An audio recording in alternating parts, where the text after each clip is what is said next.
conversation with character to reflect on my past to present, aware of character defects. Let's fucking do this. Oh, my boy. All right. The passion, the power, the purpose of unwoven recovery, unity, service, 1 year token. Welcome to Conversations with Character. I am here with the man, the myth, the legend, Kelly Siegel, who, man, you do a little bit of everything. This guy has a hell of a story from his childhood, and he has a criminal justice and sociology degree. He's into IT, he's in, obviously, bodybuilding, and now you are a significant social media influencer promoting things like physical health, mental health, bodybuilding, all sorts of things. I would love to know how you get from there to there to there to there to here. So let's start at the beginning. I know you've told your childhood story a lot, but it was quite tumultuous, correct? Yes. Well, you hand it off to me. All right, Character, thank you for having me here, man. It's I just want to give everybody, your listeners, a little bit of background on you, in that you reached out to me not knowing if I'd respond or not. You actually caught me in the airport on my way to my Florida house, and you were so kind and engaging that I had to answer. Now, you can imagine, I don't like the term influencer. I like the term influence, or not influencer, just encourager, motivator, model. But we get a lot of messages a day. Yes. And yours stood out, and you were nothing but respectful, nothing but kind. And our brands don't really mix, but I love it because this is what the world is about. It's yep. Together we rise. Divided we fall. So just because we don't maybe listen to the same bands or don't do the same things doesn't mean that we don't care greatly about being happy and joyful in this great country that we live in. So I want to say kudos to you for reaching out and taking a chance. Again, I don't think I'm a big deal, but apparently from what people tell me, I am. I really appreciate it, and it's an honor to be on it. So really, here's the simple thing is, I just keep moving forward every day. Yeah. I want to be a little bit better every single day than yesterday. And I just build on that. And after a long period of time, I mean, I know I don't look like it, but I'm 48. So is many years of working out. I've been lifting for 30 years. Wow. I have owned a business for 25 years. And so it's a long game. So everybody says, oh, you're an overnight success. Well, I've been working on this for years. I've been grinding on myself. So, and I will tell you one thing, and you can see it's my other side here. Consistency is what transforms average into excellence. When most people give up, I'm just getting started. So that's been my motto for years. I was a sales guy at heart, and I've won more deals than most people have ever been in. Because I just never give up. I build a funnel and I just keep going. And failure is feedback to me. So I've failed more times than most people try. So I've gone down a path, and I'll tell you, and usually if you just pay attention to universal signs, it steers you in the right direction. So here's one for you. I own an IT business. We went down the retail path where we were trying to do IT for retail companies, couldn't get anywhere. Oh my goodness, Character, thank goodness I didn't do that, because where does everybody shop now? Online. Yep. There's no more retail. I would have gone bankrupt. My IT company would have gone bankrupt. So sometimes just pay attention to the universe, and it'll give you the signs. It's like dating. When you're dating, when you're chasing a woman, she's going to show you everything about her. We just ignore it. It's like that in life, man. It's a cheat code. I don't know how old you are, but it's a cheat code for your younger listeners that just look around and pay attention. Listen to that gut. Don't pay so much attention to your mind. Your mind is, they're magical lies that go through your head because it's your ego trying to protect you about something that you don't need protecting from anymore. Absolutely. Now, talk about your IT business. I read that you got the degree in criminal justice and sociology because you like to know what makes people tick. You like to understand the human psyche. Is that correct? Part of it was that did a brief dalio that I was going to be a lawyer until I needed a lawyer from selling all the drugs that I sold in college.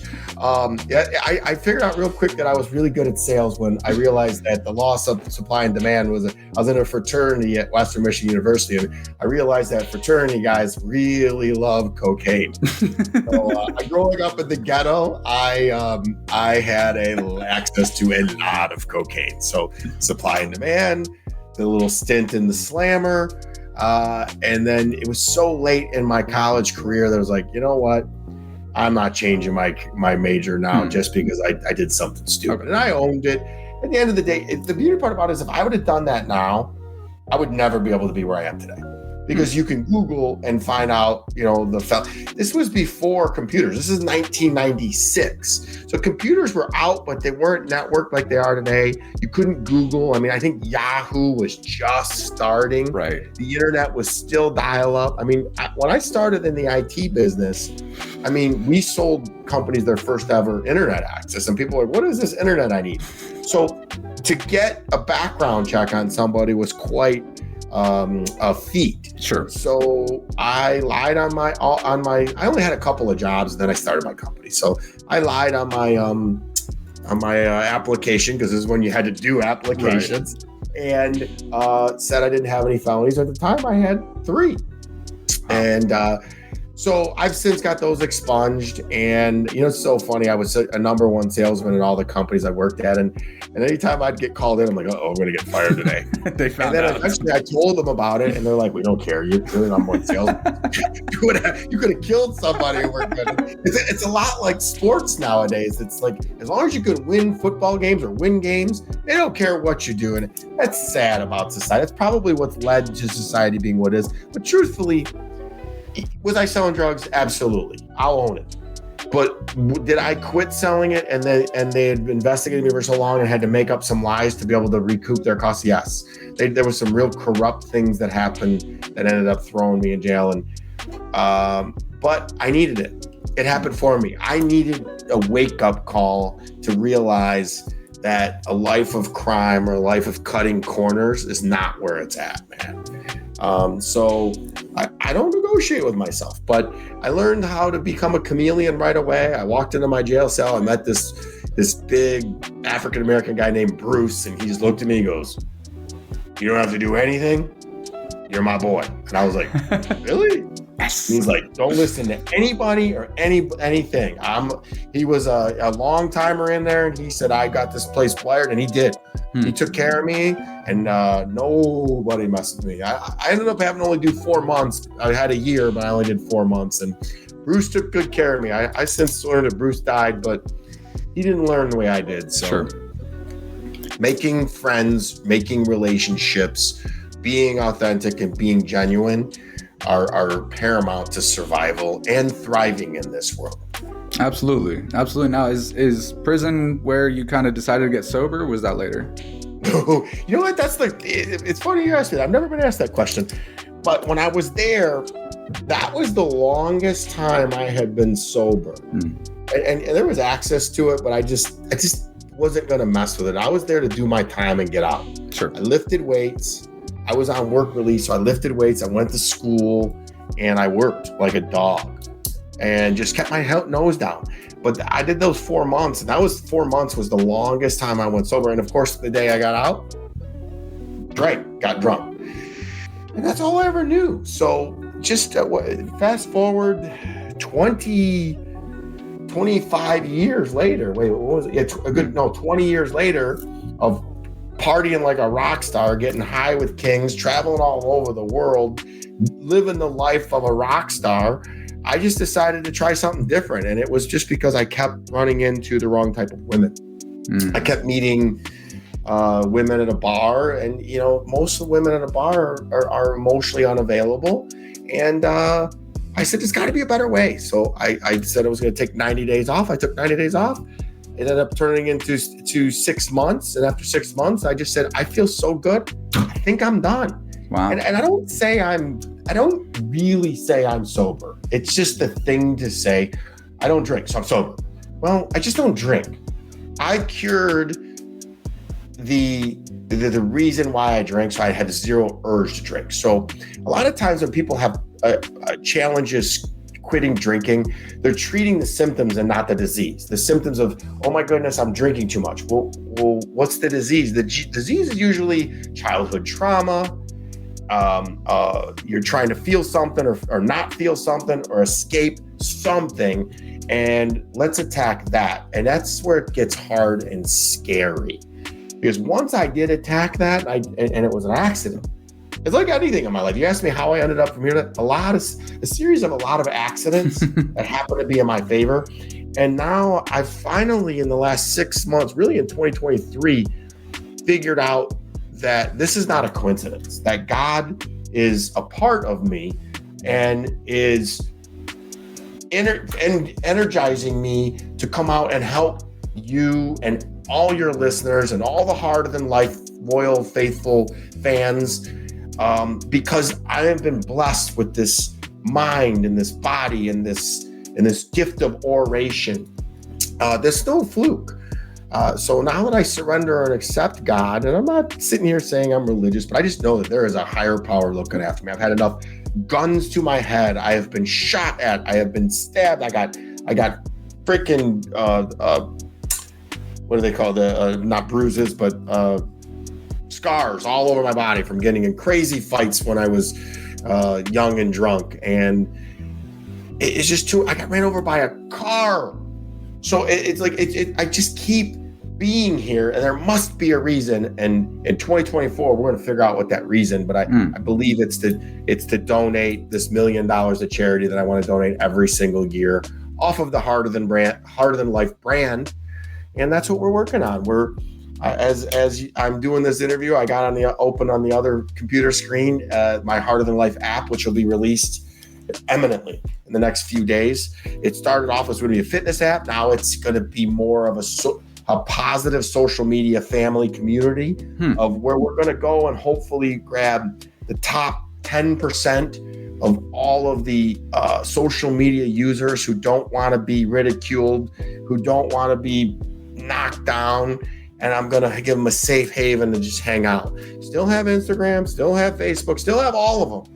But when you really want to be hanging out with a bunch of assassins and learn about mindfulness, nutrition, fitness, love and relationships, and mindful drinking, come over to the Harder Than Life, Healthier Than Life app and encourage others.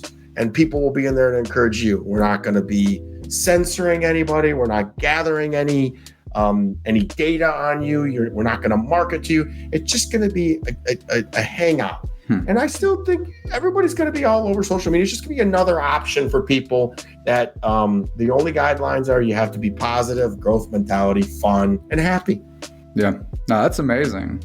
You mentioned in 2023, about 6 months ago, you kind of realized that that God had a purpose for all this. Was there a certain thing that happened that made you see it that way?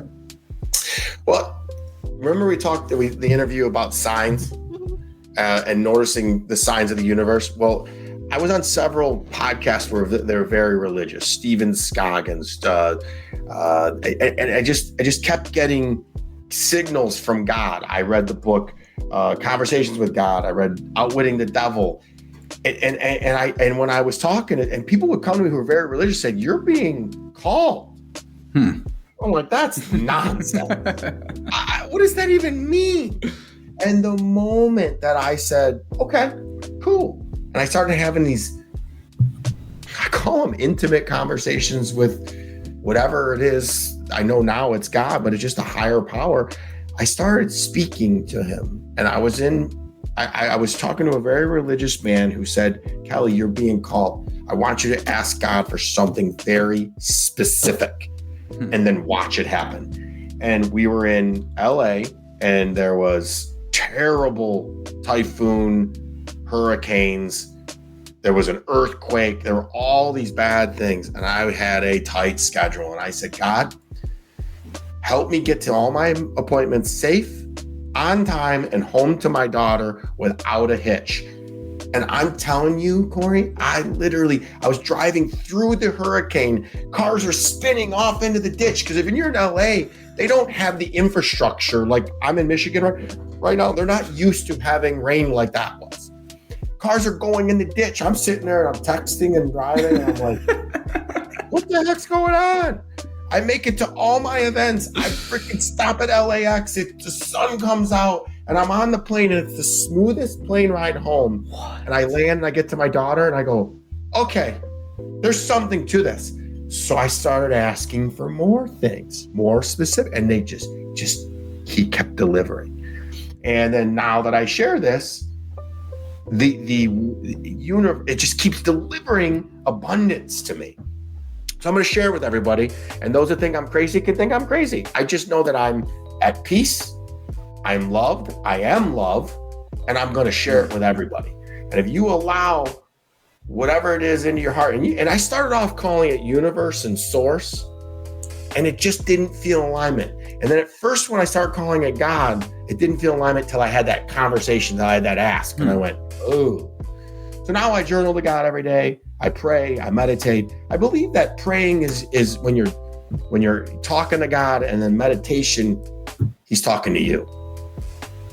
And Corey, I'm telling you, that somebody's in my corner, because the success, the wins, the abundance that keeps happening, and I'm just going to keep giving it back and giving it back and sharing it with everybody. That's amazing.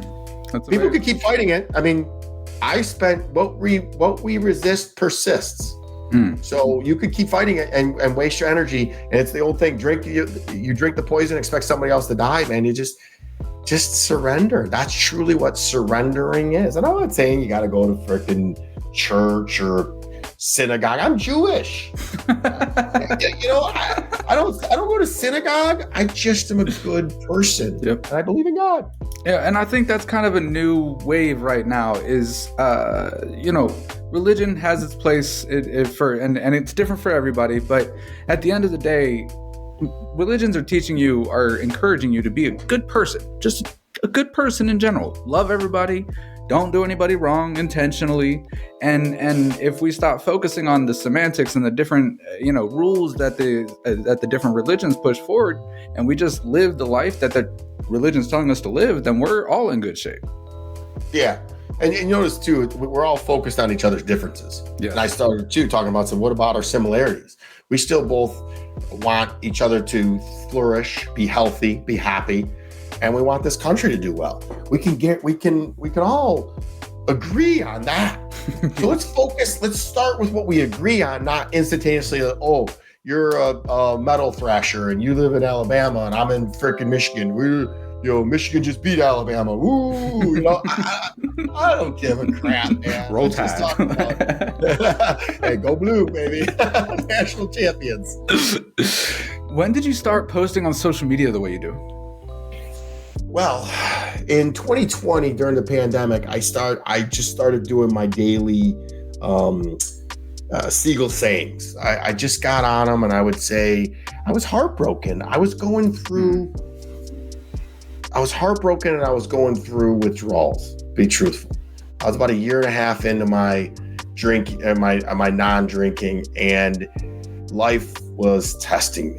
I was getting tested by God, and I passed, and it was tough. So that was my outlet. We were on lockdown here in Michigan, so there was nothing to do. I had nobody to talk to, nobody to hang out with. I was alone.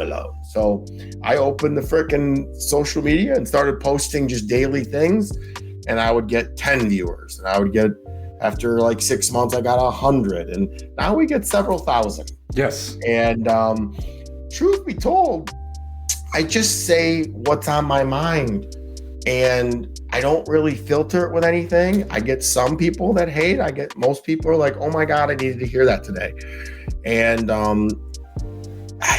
we're about to ramp that up. We just split off the podcast into its own Instagram. We've got a new the number one podcast marketing company on the planet has taken over. I DM'd someone the way you DM'd me, made great friends with a gentleman who said, I'm going to take you under my wing. Wow. That's a little known fact. That's how I started my IT company. I want to get into the IT company. Honestly, I'm super curious. I was at a golf outing and someone said to me, so can you say more that God is not paving the way for me? Like, there's somebody that shows up to help me every time, because I am not the smartest guy. I just work hard and I'm consistency. I'm too stupid to give up. So, all right, yeah, you had the sociology and criminal justice degree, and you worked a few jobs, and then you started your IT company. What in the world led you from those studies and the jobs you were working to deciding on an IT company?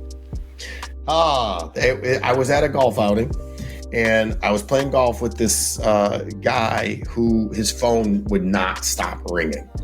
And I'm like, dude, we're at a golf outing. We're drinking. We're having a good time. It's a bunch of telecom guys. We literally, this was back in the day when long distance was 25 cents a minute. And we were all out selling it at 10 cents a minute. And we were getting rich. And we were like, sweet. And this guy's like, phone ringing off the hook. And I'm like, what do you do? He's like, I'm a consultant. So like, you work for one company. I'm an independent agent. I sell them all, much like an insurance broker. And I said, how much money you make? Because I make 30 grand a month. I said, 30 grand a month? I'm in. I said, sign me up.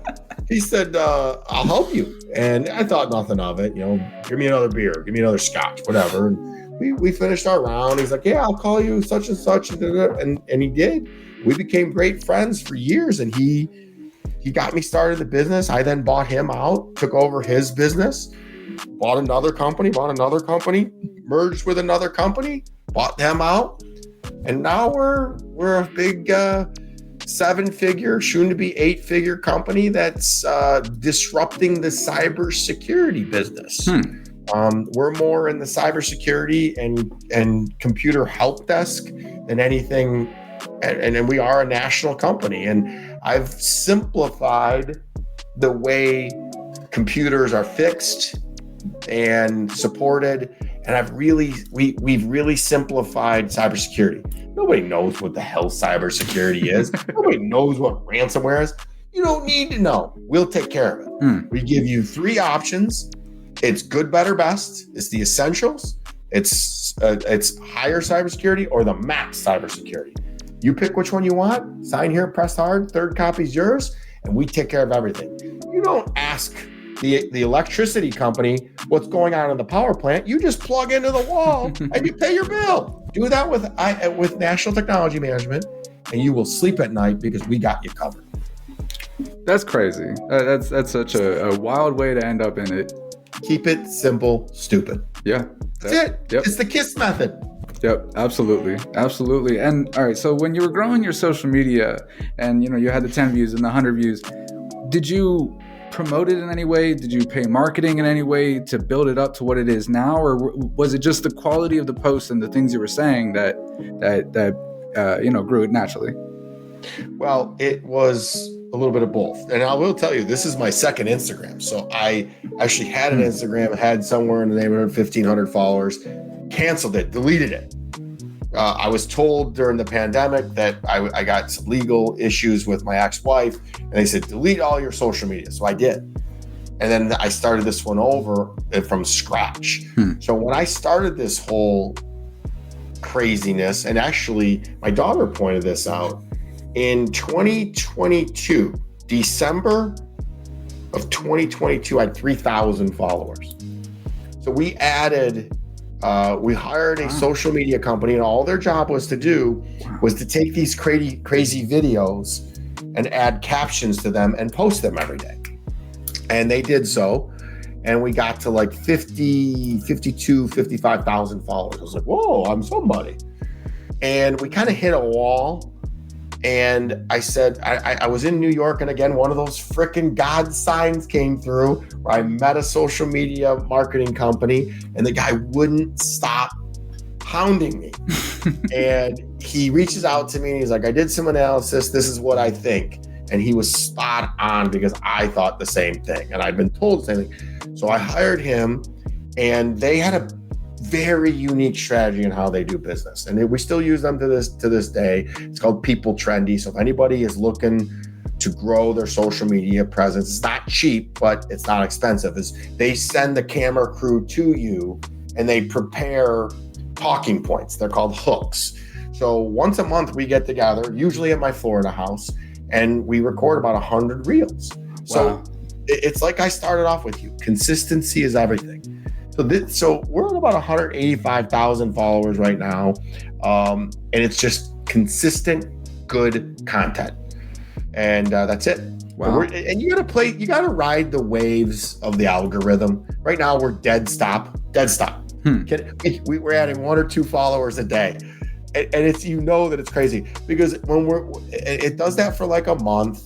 And then for 3 months, it'll add almost 1,000 users a day. Huh. So it's weird how that happens. I don't get it. But our focus has kind of changed because the word is out and we're on a bunch of podcasts. So we're going to start moving to this. We're splitting everything off and doing 2 Instagrams, and we're going to focus a lot on YouTube. And TikTok seems to be a big one right now because of the demographics. Whether you like China or not, it's just the kids are watching TikTok. And I myself love the 15 to 30 demographic. And if I can catch these 15 to 30-year-olds before they form their bad habits, and show what's possible, I can save them a lifetime of headaches. Because it was between 30 and 43 that I really did the height of my damage. And damage is in relativity. I wasted 13 years. Let's just be honest. I made a lot of money, but I pissed it all away in partying and experiences. Now, did I see some cool shit? Did I meet some great people? Yeah. I'll have those memories with me forever. Do I remember them coherently? Not really. So, I met some real fun people, but at the end of the day, it's consistency and discipline. And, by the time this airs, we'll probably be over 200,000 followers. But at the end of the day, my focus is I'm donating the $1 million to charity. Even if we don't get to the million, we'll donate a portion of it. If we can get in, the bare bones minimum is I want to donate $50,000 each to my 3 charities. The 3 charities, I always like talking about them. It's Variety, which they donate prosthetic arms and legs to children, along with a bunch of other things. The Children's Foundation, which supports the Children's Hospital. Obviously, I love helping children. And then the third one is Families Against Narcotics, which helps any family that has an alcoholic or an addict in the family that is struggling. Wow. So my dad died at 46. He was an alcoholic and an addict. And I know firsthand how hard it is on a family, for a family that has an alcoholic or addict in the family. So those are the 3 companies we're going to donate to. If we're fortunate enough to make the $1 million, we'll donate $333,000 each one. Take a little bit out to pay for this monstrosity. It's not cheap. It does cost money right now. National Technology Management is donating it. That's why they're the presenting sponsor of everything. So, again, I don't need a jet. I don't need a new house. I got everything I need. And we're going to give it all back. How do you plan on raising the $1 million? Through the app. The app costs $11.99 per month. Okay. Our goal is to get 1 million followers or 1 million members in the app. You do the math, $12 a month times 1 million, $12 million a month. We're going to write bigger checks, do bigger things. We'll figure that out. But realistically, we believe we'll get to 100,000 this year, which will get us to our $1 million pretty easily. Oh, yeah. We also sell merchandise, Harder Than Life merchandise. I can't believe I don't have any on right now. Usually I have hats. There's hats, shirts, hoodies. People love it. We're going to start putting a lot of our sayings on it that are, impossible when it describes a degree of difficulty. Face your fears, live your dreams. All the things that you hear me say on my podcast all the time. The podcast is now getting so big. It's going to start having sponsorship. So the book is still selling like bonkers, Harder Than Life, the book. So, and then we're partnering we're in initial discussions, and I haven't said this out loud to anybody yet, with a non-alcoholic beverage company to bring them their services to the United States. It's an international company, and we may buy into it. We may take a piece of, I don't know what, but we're definitely gonna partner with somebody to bring the non-alcoholic options to the world, because honestly, people need to know that there are options out there. So a lot of different ways. We also have a TED Talk coming up that we're going to talk about this stuff. We're trying to secure some TV time with some talk shows and get the word out there and just say, hey man, this isn't for me. This is for everybody else. And when we write those checks, it'll be all over social media. So hopefully, when you do this and you put in the show notes, you can get the link to the Harder Than Life app. It's in the Apple Store, and you just double click it. And I need as many supporters as I can, and I need good people to come in and spread positivity and cheer and tell me feedback, because like everything I do, when I first started my company, I didn't know what the heck I was doing. This thing started off as a fitness app, and now it's become a social media app. And I don't know, I'm not here to take anybody away from the big guys, but my guess is that they're not going to be too happy when 1 million people are hanging out on the Harder Than Life app. But again, I'm not telling people it is in addition to those options. Nobody's getting rid of Instagram. Nobody's getting rid of Facebook. I'm not asking you that. This is just another option for people that just really, really want positivity and really, really want to win at life. It's like the winner's circle.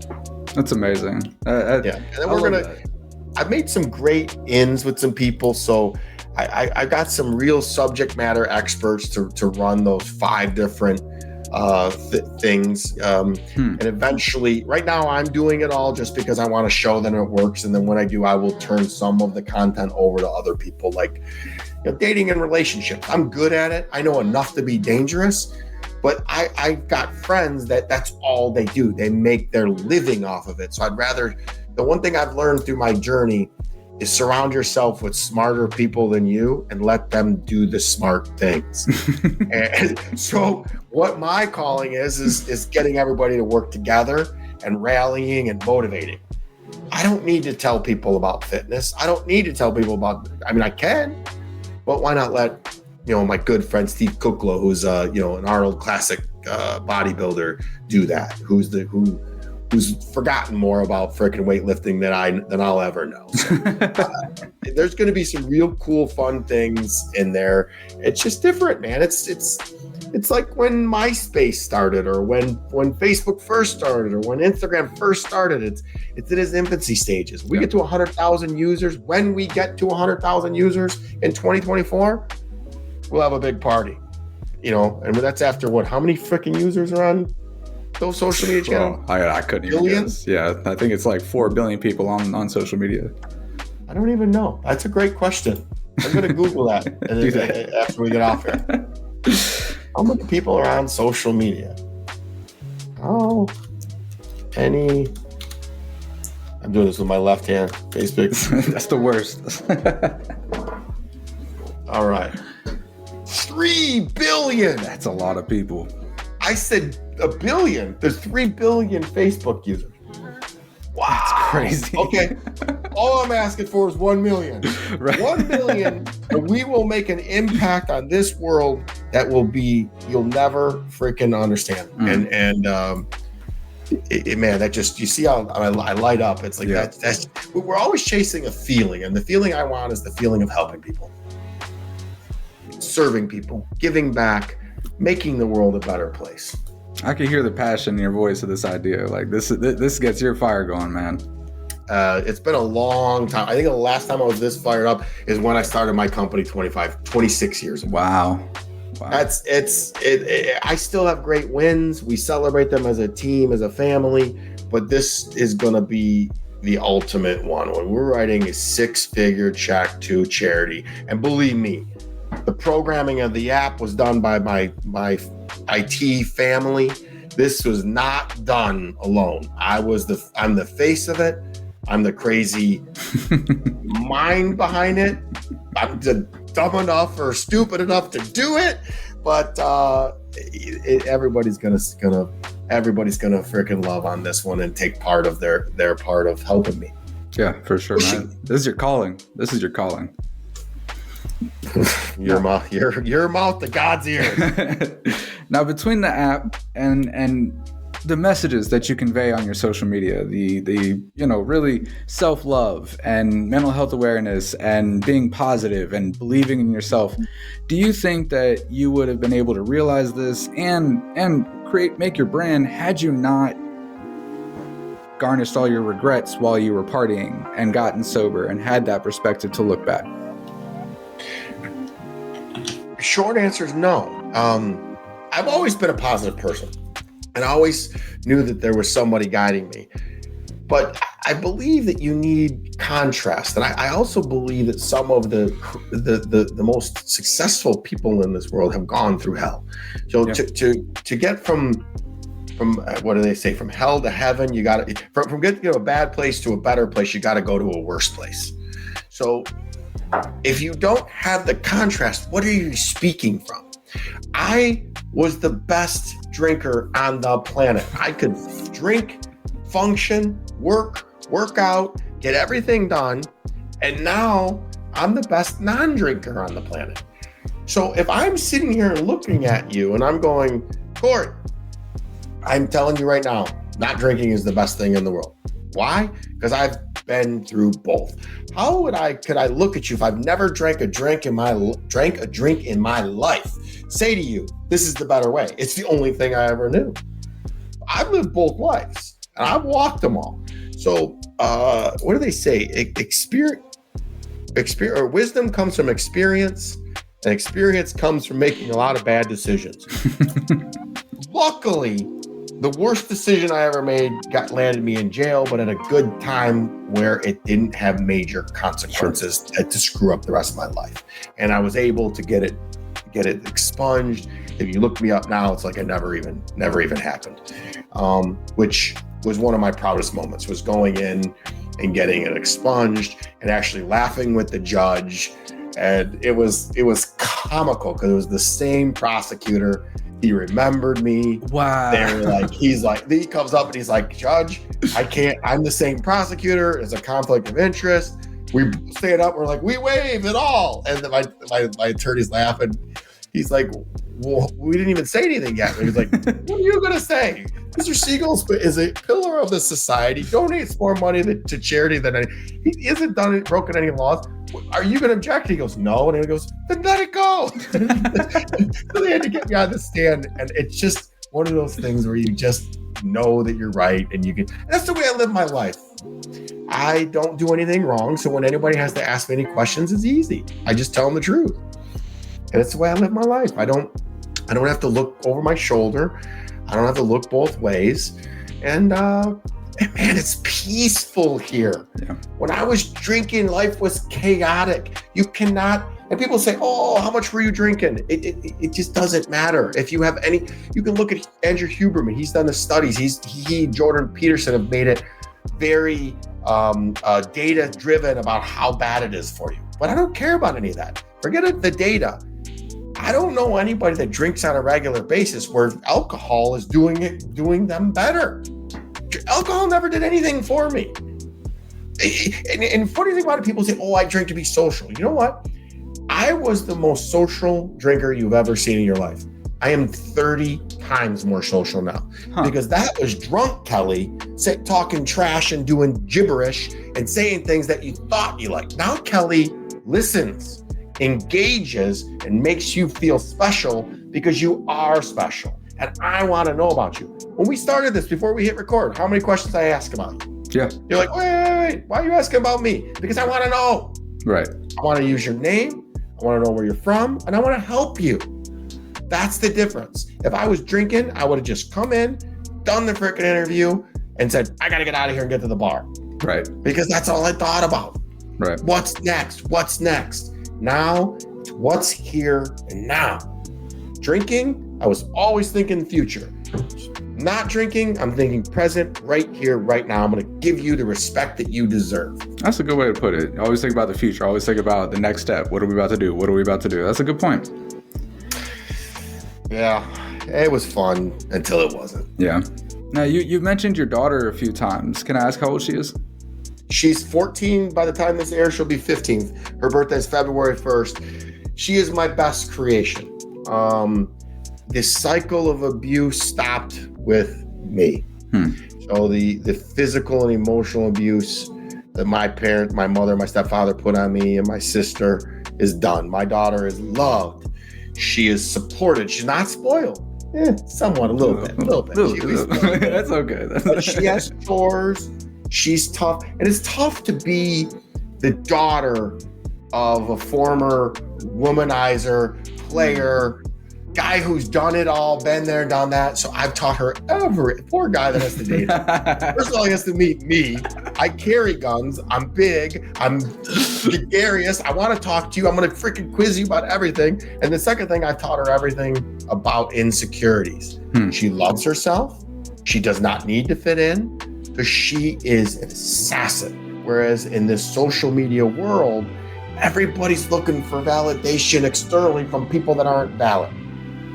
So she gets her validation, and it's very tough on her because she doesn't fit in. So I am very, very proud of her because she is trudging through, taking the road less traveled, but still goes on the road that is traveled, but just hops over and just dips her toe over, helps people, and comes back. Very confusing time for her. She's amazing. She's tough. We'll see. I could, we all screw our kids up. We just do. It's just, we're not, and I guarantee you the bar in her head is so high. I literally say, you're a Siegel, act like it, fly high.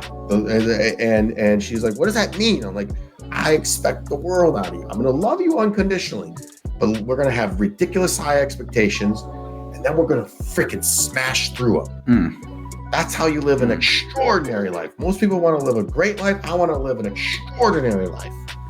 So she was about 11 years old when you started posting on social media, built the new social media, and you were not known then. This has been a hell of a 4 years. It's a very developmental stage for her.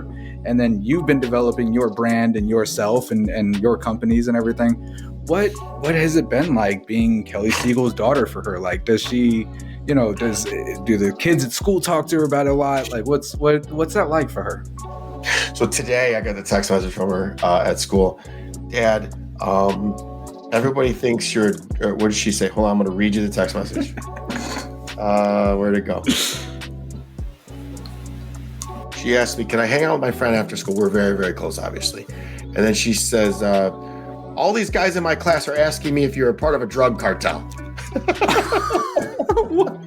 So I replied, I said, ask them how many birds they want. And then I Googled birds and sent it to her because she might not know that it's okay. And she goes, that's not funny. I was like, well, we used to move some cocaine. Where did they get that from? But she does there's certain days that she'll come home and they tease her about me. And it breaks my heart because that's the only non-negotiable. I'm not going to give it up because the kids are because it's for charity. So I got to realize some bad is going to come with the good. And really, truthfully, anybody, and I taught her this, anybody that's hating on me for my success, it's just something that they hate about themselves. And I just look at them as somebody that I can convert and work on. And I always kill them with kindness. I don't hate on them. I'm going to turn those naysayers into yay-sayers, and I do it one at a time. Because honestly, if you don't like me, there's something wrong with you because I'm not mean. I love you. I love everybody. I'm one of the most objective people you'll ever see. I don't care if you have green hair. I don't care what your sexual preference is. I never have. I don't get into any of these isms. I love you if you're a good person. And if you're not, I'm probably going to see you for a good person and see the destructive ways and mannerisms that you're using to cope that is masking that good person. And we're going to work with you. Certain people are ready for that. There's a lot that aren't. Yeah. But it's the Harder Than Life brand. That's what Harder Than Life is facing those fears. Stop making the choices that aren't serving you with drinking and drugs and the wrong people around you, and start feeding your body with fitness and nutrition and good sleep and water and meditation and books, and watch the winning commence. You cannot argue with my results right now. We are winning, and we are winning massively. So is it difficult? Yes. She's, all in all, she loves it and she gets a kick out of it. I struggle with it more than she does. I don't get it. Like I said, I was in LAX. My car porter recognized me. I walked into a restaurant in Huntington Beach, California. A young couple I thought was making fun of me. They follow me and they knew me. It's very rare. I was at the Detroit Lions game and people were grabbing me trying to take selfies. Wow. It's surreal. Yeah. So I'm just a young hillbilly boy from Warren, Michigan. I grew up just off of 8 Mile, the 8 Mile that Eminem made famous. I went to high school with him for 1 year. I'm still that kid there, still struggling to survive and make ends meet. And all of a sudden, everybody wants to listen to me. Everybody looks up to me. I'm just a person, man, like everybody else. The only thing is when things get hard, that's when I kick into gear. And I know that it's exciting. That excites me. Where it scares other people, it excites me. So that's the only difference between me and everybody else. So long answer to a short question was that she thinks it's pretty cool. Most of her friends think it's pretty cool. I go into her, I get to relive my childhood through her. Yeah. She gets to do things that I couldn't even experience. I never even would fathom. So I love it. I'm taking her and her best friend to our Florida house for her birthday. Really, my mother, they weren't even sober enough to come home to even ask for a birthday. My 9th birthday, my mom beat the living hell out of me because I broke my Walkman. You're probably too young to remember. Oh, I know. I'm 35, man. I remember. Before we had wireless earbuds, there were these old things that you put over your ears that were plastic that you could break. Yep. And I broke them, and my mom wanted to use them, and she beat the hell out of me because she was too drunk to realize that wasn't what my 9th birthday was. Wow. So I get to spoil my daughter, and she likes it. And we've only scratched the surface. So this is really 2023 was the first year when we started seeing that we're a household name. Yeah. It kind of happened overnight. Now, we're reaching out to some big people and people are reaching out to us, which is really weird. It's like, when you get who was it just following? Bert Kreischer reached out to me. Oh, no way. I love your content. He rips his shirt off. So I go, we should do a podcast together and we'll rip our shirts off together. So I'm working on that. He was just on Ed Milet's podcast. So I'm working on him. It's definitely surreal to look down at your Instagram and see celebrities following you. Yeah. Like, whoa, that was weird. Yeah. But again, once it really gets out there that we're dead serious, because this is still a skeptical world. People probably think that, Kelly's going to make that $1 million and put half of it in his pocket. No, I won't. I'm going to show everybody because we're going to have it all on film. And once that gets out there then that's going to reverberate. Now, most people that know me, now that we've interacted, you can feel my authenticity. You can feel my genuinity. I couldn't lie if I wanted to because I can't remember what the heck I said last. Yeah. So, it's just not in my DNA. And you know what? What do they say? A lie hurts. The truth hurts once. A lie hurts forever. And you don't have to remember what you said if you tell the truth all the time. So you up in my bathroom, you said, love everybody. I have up in my bathroom says, love everybody and tell the truth. That's my saying. Love everybody. Ram Dass said that, right? Love everybody and tell the truth. And that's how I live by. I live by that in the 4 Agreements, the book, The 4 Agreements. And life's peaceful. Now I know you got to wrap it up soon because you have things to do. But so I have some questions. The Stan in me is really. I gotta go get another 15 minutes. So just rapid fire away. All right, cool. First of all, the advice that you said you love 15 to 25-year-olds because you can stop them from making the bad decisions. What is the advice you'd give to somebody to not, would you tell a 15-year-old, an 18-year-old, 21-year-old to never drink? Or would you tell them some more reasonable, No, yeah. You if you tell somebody not to do something, they're going to do it. I told my daughter, you want to drink. Just do it when you're with me. Just do it where we're in a safe environment. Yeah. And it kind of took the luster out of it. It did. I did the same thing to my daughter, man, and she has no interest. The problem was that she just that everybody wants to do people like having sex in public because it's frowned upon. It's scary. It's the getting caught that makes it cool. And she just, Dad, I have no interest. She still doesn't. She's just now starting to get into the boy phase because I've taught her to love herself.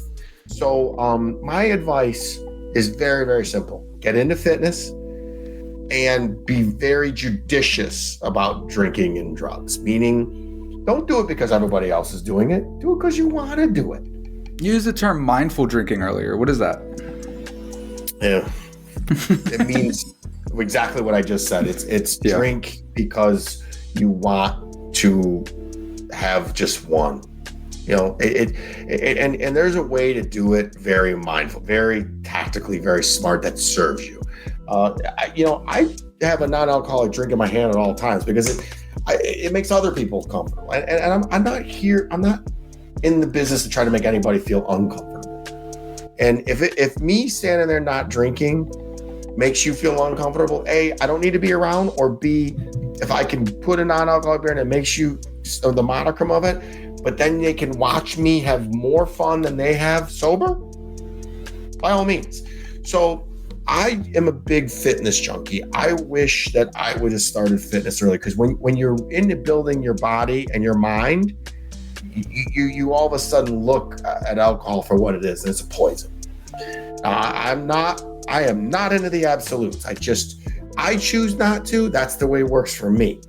I don't have one. I have none. Am I saying never, ever, ever? No, I'm never saying never, ever, ever. I don't have, it's just not right today. Sure. But do I fight that urge off? No. So my thing would be, I'd like to see them fitness.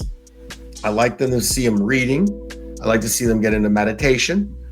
And once you get into that, you start getting addicted to the winning that comes from that.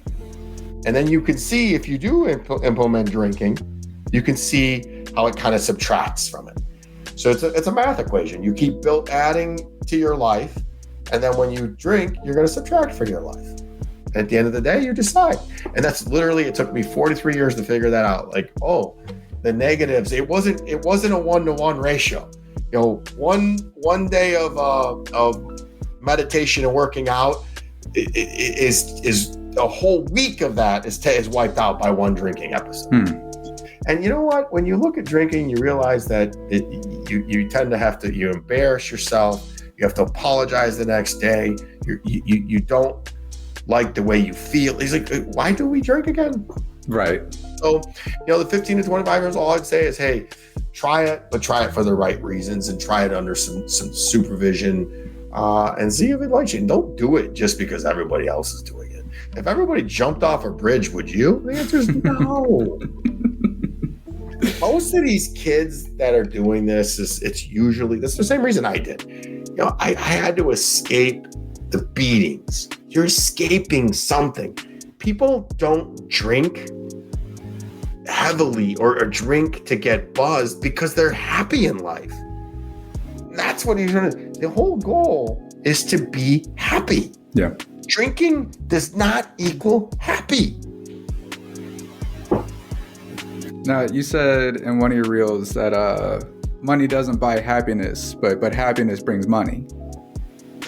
Yeah, that's just an epiphany that I had recently. And then somebody just messaged me and said that was somebody big. But these things come to me as I realize it, and then I say it. I'm not, none of this shit's new. We're all paraphrasing from somebody, but that is so true if you think about it. Because even in that same reel, I talked about Elvis and Michael Jackson and Prince, and there are talents who were billionaires, multimillionaires. And let's think about Prince and Michael Jackson.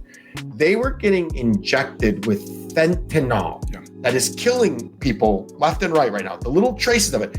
They were getting injected in it at night to sleep. Yeah. In Michael Jackson's case, we've all seen Never Never Land. Right. I'm not saying the guy did what people are accusing him of, but it doesn't look real good when you don't love yourself enough that you disfigure your face like that, and then you have to take mass amounts of fentanyl to sleep. That sounds to me like someone who's got some serious trauma issues and does not love themselves. So you show me somebody that loves the hell out of themselves and drinks like a fish, and then maybe I'll back off of that. So I can tell you right now, man, being joyful and being happy, you can print money. Yeah. Because really, that's really the new commerce. Is I just want inner peace. You can't buy inner peace, and I wouldn't sell it for the world. You told me I'd give you all the money in the world, but you got to be chaos again. No, thank you. It's just precious, man. Yeah. I'll guard it like my daughter. Yeah.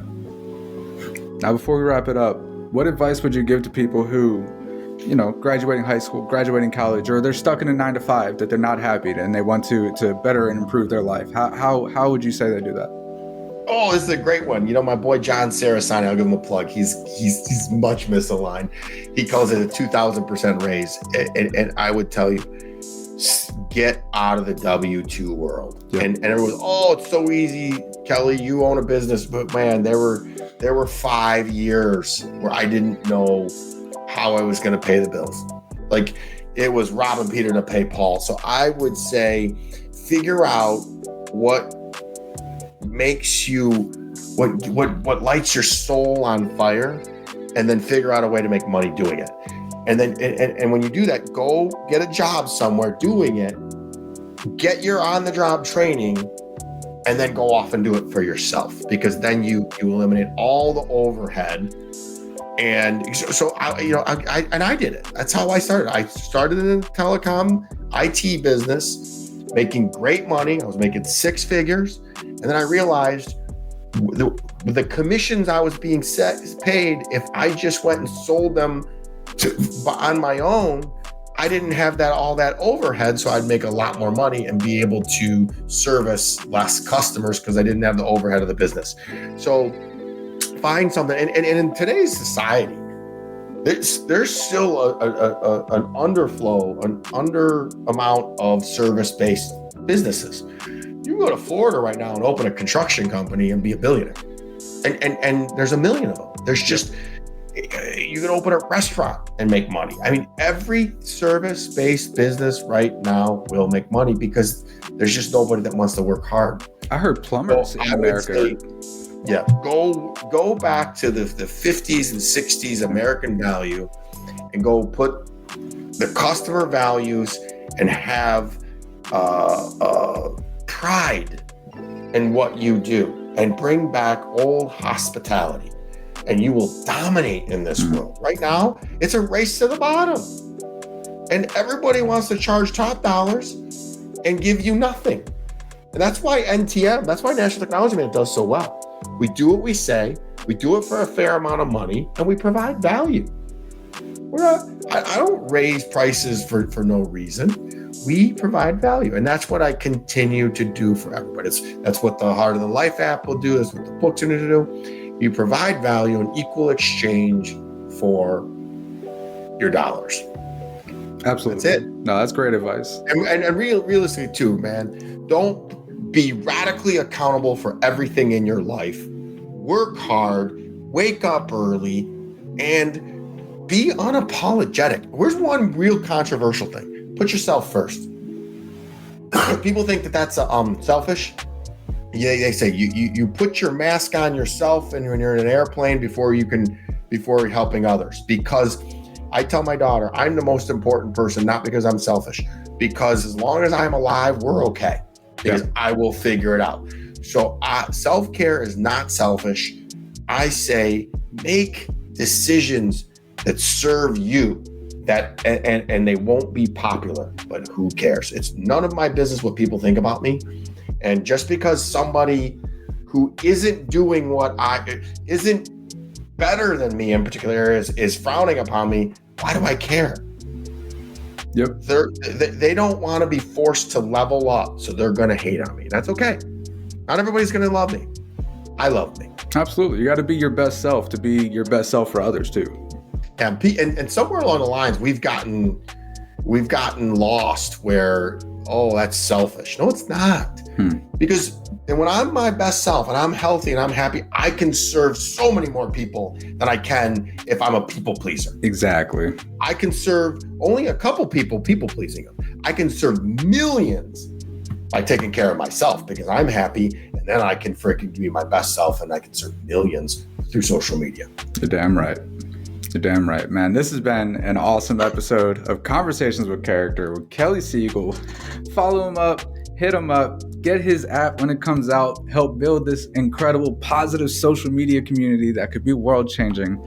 Thank you so much for your time, Kelly. I appreciate you. I appreciate everything you shared. I'll see y'all next time. Peace out. Thanks. The most prestigious network in the land, the Signature Series Network.